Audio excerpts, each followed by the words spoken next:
Not Jamaican, but I love cooking Jamaican food with the recipes passed down from friends and family. This brown stew chicken is my comfort go-to food. Caribbean food just hits different.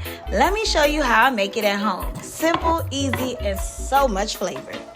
This is how my extended family and friends taught me how to season the food and prep for the food. So as you see, I found some beautiful peppers. They were called aloha peppers. So of course you start by prepping all your veggies, then seasoning your chicken. This is just a combination. I use some Caribbean seasonings, some basic seasonings. I'll put the list right here.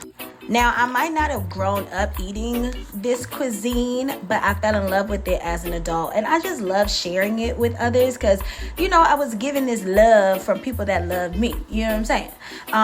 It isn't just food. It's also a connection to culture. Caribbean food and Hispanic food, for me, it has so much depth and love, and it's so much flavor. And their food comes with a lot of, background to it. And I don't know, I just have connected to those dishes through my adulthood. So of course you gotta brown your chicken first, as you see, and then y'all know I love me some cabbage. I don't care what kind of cuisine I'm making cabbage. If it's Caribbean food, if it's tacos, I'm making cabbage, right? So I'm using this wok, which is not my favorite pan to brown in, but I just needed a lot of space to make bigger batches, so that's why I chose to use this. So we did thighs this time. Sometimes I mix and match different types of chicken parts. As you see, you gotta leave that jus. Y'all know I love me some jus, and brown all your peppers. It ain't nothing like some beautiful fresh vegetables to saute. So I added a little carrots in it. Sometimes people do, sometimes people don't. I did forget thyme this time. Added some browning, some water, and again, this is how I was taught how to do it. I know everybody does it different, and this is an American-inspired brown stew chicken. And I just respect the culture, love the culture.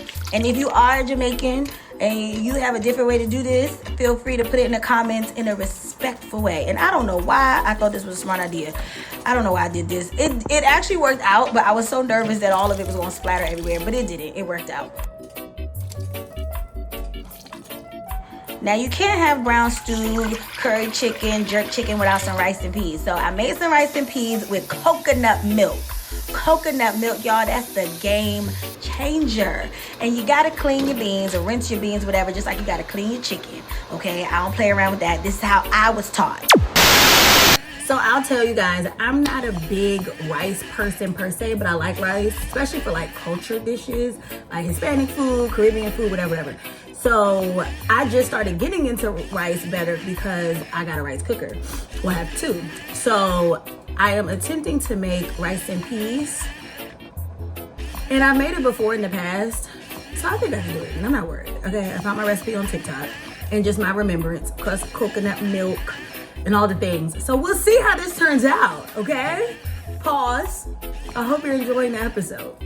So just like your beans and your chicken, you gotta rinse your rice and clean your cabbage. One time, y'all, I was cooking cabbage and it was a little slide in the cabbage. That was crazy. So I don't play around with cleaning none of my stuff because you just never know. Anyway, so yes, rinse your rice off. I like to do this process 2 or 3 times until it's a little clearer. Also, one fun fact, I found a little hair recipe for the starch of the rice.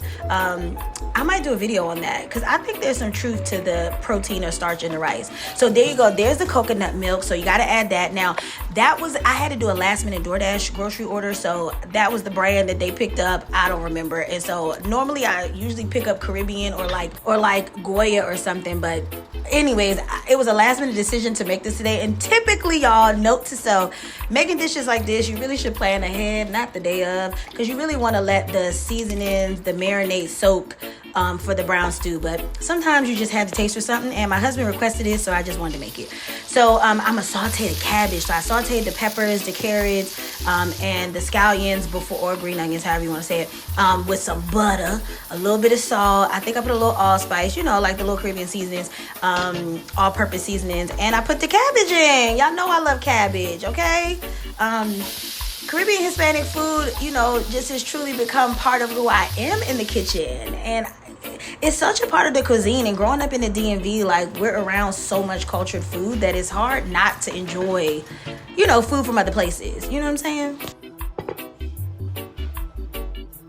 Now here comes the best part, putting it all together. Just look at these colors. Look at this rice, y'all. The texture was perfect. It smells so good. Fluffy rice and peas on the side, cabbage on the other. Come look at the cabbage. Now I could have took the lid off because it did cook down a little bit more than I prefer. But look at the star of the show. Look at that brown stew chicken, my favorite. Okay, so y'all know we have to taste it together. So this is the plate, okay? I'm so proud of myself. Okay, let me tell you something. I'm not a rice queen, but the way this rice smells and with the coconut milk. Thanks for cooking with me. If you love Caribbean food and flavors like this, hit that subscribe button and stay a while.